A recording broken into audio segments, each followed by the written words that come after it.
I was like, I get it. I get it now.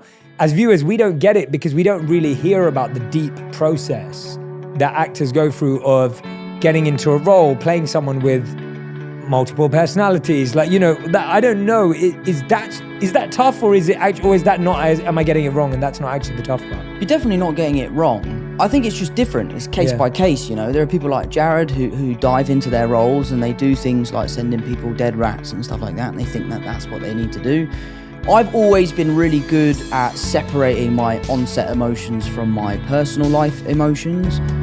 As a young kid, I used to really heavily rely on my personal emotions to get them to come across on screen, and I just found it really unhealthy. I just found that like the line between my life and my character's life would be blurred, and ultimately at the end of the experience of making the film, I would be a very different person, but not because of my experiences as Tom, it would be because of my experiences as my character. So I decided very early on to find certain techniques and certain ways to get into those emotions from a sort of technical point of view.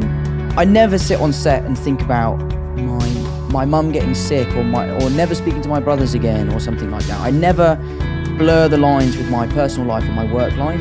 I always leave work at work. There are jobs like The Crowded Room that are particularly taxing. Getting to those emotions on a daily basis is really difficult and really tiring. But, you know, it's probably somewhat like Coldplay on their 89th show. You just dig your heels in, you realise you've got a job to do, we're all wonderfully well paid. There are people that work far harder for far less. I recognise how lucky I am, so I'm like, if I need to cry today and tomorrow and the next 50 days in a row, I'll do so.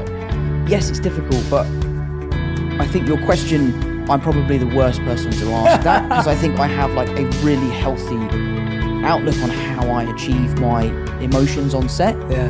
But I have worked with people that shut their bedroom door and just dive into the character and are pouring through the script every night and are in character all the time, and I admire them. I don't necessarily think it's the healthiest way to go about it, but yeah, I've always been really strict on myself to leave my work at work. Obviously I come home and read the script and do all of my prep work, but I'm leaving the character at work, because it's too much, especially when you're playing a character like Danny from The Crowded Room. Like, you can't bring that into your personal life.